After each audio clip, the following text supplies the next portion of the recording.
All right, everyone. Let's do a little bit of steel scent grading 101. And this is me attempting to try and explain some of the different nuances that come with grading steel scents versus grading a copper scent. And trust me when I say that this has taken me years to nail down, and I've only gotten relatively good at this within the last 4 to 5 years. I would say I've been working on steel scents for a better part of a decade, and I am still a long way from being perfect on it. However, I will tell you this. The steel scent in general, like what you see in front of you here, this steel scent is also the archenemy of the grading services because they have a difficult time grading these coins as well. So when they grade a steel cent, sometimes they tend to look at them as though they're a silver coin instead of a penny cent. I hate using the word penny. But they tend to be very harsh on steel cents. And it's not because they can't grade them, it's because the rules change when you're grading a steel cent. Now, I know that sounds a little kind of goofy. I'm going to bring myself actually into the screen here so I can talk to you guys. Let's see if I can do this. There. We're going to take this part here and we're going to shrink it down a tad, move it over a little bit. There. Okay, so now you guys can see me. For those of you on my YouTube channel who have never seen me before, now you know what I look like. Lucky you. Anyway, bear in mind that what I'm trying to explain to you here is the fact that steel cents are not a coin to be graded the same way as a copper cent. While the general idea sounds like it should be the same, note that with a copper coin, there's red, red-brown, and brown, toned, so on and so forth. With a steel cent, it's straight grading.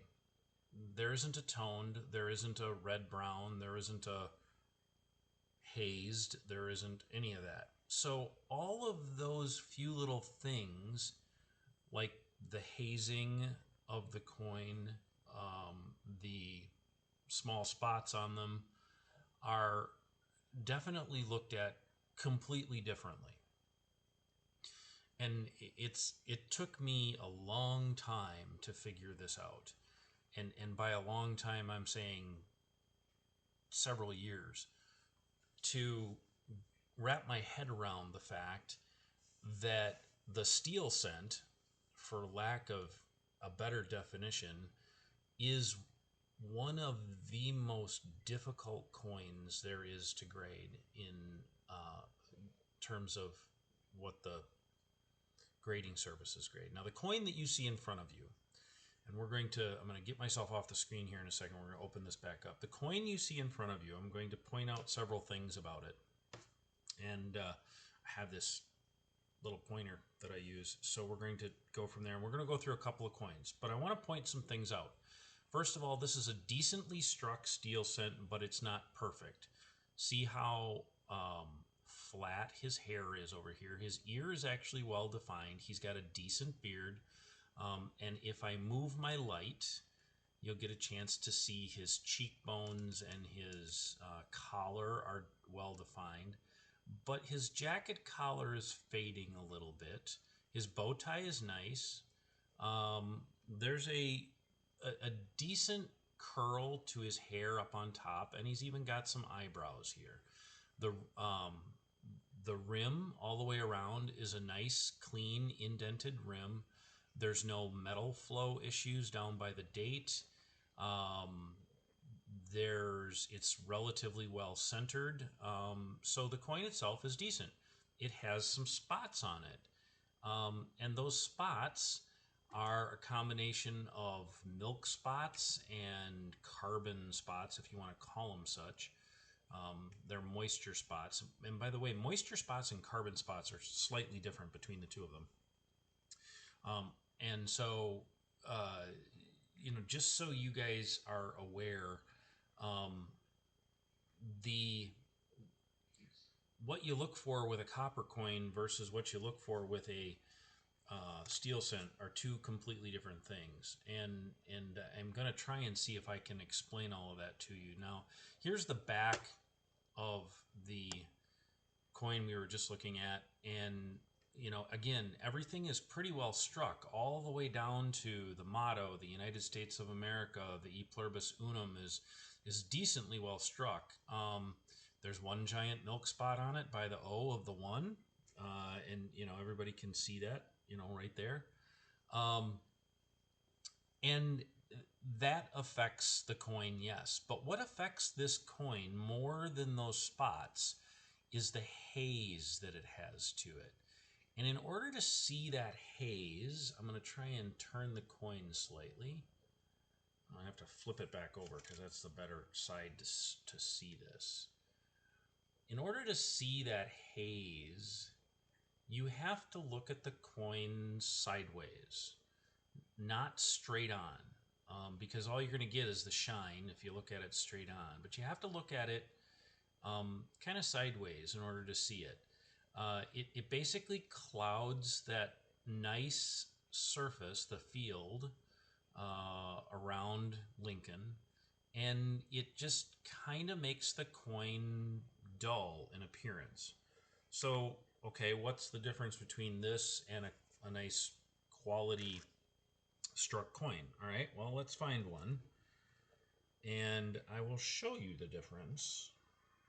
Let me make sure that I've got, there we go. I need to get a different pile of coins.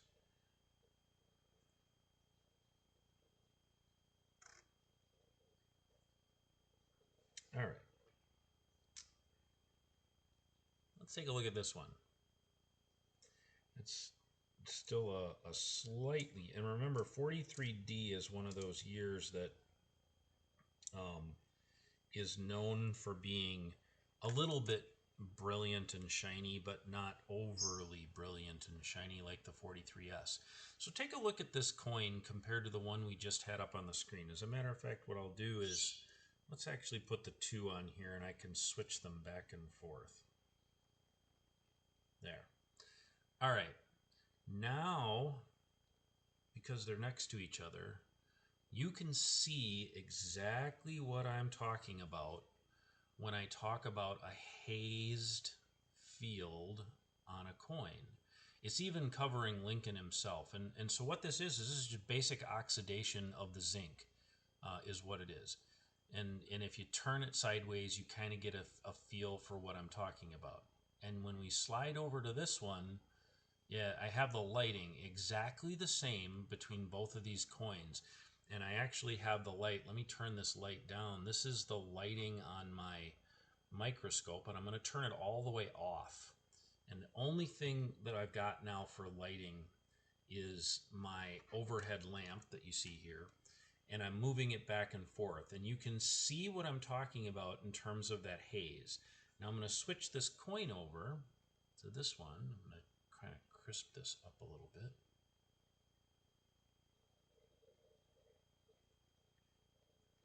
A little better. And you can really get a chance to see what happens to this coin when that haze isn't there. This one also is a little better struck coin, but it's still a 43D. And by better struck, take a look at the back of his head, of his hair. So let's play with this here. And I know I still have myself on the screen, but that's so. Take a look at this here, And let's take a look at this over here. See the difference between the two? I realize that I have to adjust the microscope a little bit for you guys to get a really crisp picture of it. But take a look at his jacket and his collar and even his neck. Okay, so let's take a look at his neck. See his neck right down in through here, right by this little spot right here. Take a look at that neck. You can see a little bit of the muscle there in his neck. And take a look at this one. You can immediately see that muscle. It's much more defined. The temple area is much more defined. Beard hair, it's about the same. Much cleaner, much sharper, much clearer coin overall. So let's flip them over and take a look at the reverses. And I'm doing this without gloves yet. You can all yell at me if you want to, but I pretty much kind of know what not to touch. So let's take a look at the reverses. And now it's immediately evident as to what I'm talking about by that hazed look. It's the hazed one is still an original coin. Still has those wings that I like to call it, and the nice mint luster. But take a look at this thing. And take a look at how nice that field is on this coin. And this isn't even all that phenomenal of a coin. I would say this is a 67, maybe a 67 plus.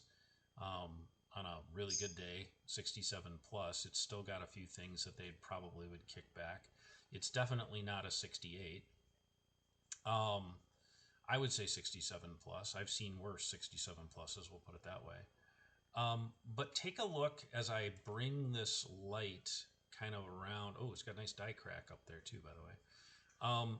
But take a look at the difference in the shine as I pull this over the coin, and you can see what I'm talking about in terms of that look, that shine. Oh, it's got a die crack over on by about 4 o'clock too on the rim. And you get a chance to really, really appreciate the difference between a coin that is not hazed like this one and one that is. And so those are some things to look for when you're looking at SteelSense, is look for that hazing of the coin. You can have the clearest coin. You could have a coin that distraction-wise looks like this, and if it is hazed like the other coin, this coin will grade down 1 full grade because it has a haze to it. So it can go from 67 plus and wind up at a 66 plus because it has that haze to it. Hopefully that helps you guys a little bit in understanding SteelSense. I'm going to do another video. I don't want to make this one too long, but I'm going to do another video here in a few minutes with some other SteelSense. I'm going to dig out some 43S's. Here's another 43D. Really nice SteelSense. Really, really nice SteelSense. Not hardly a distraction on it. It's got one down on the bottom of his jacket, down at the bottom by the rim here, and some, boy, not much.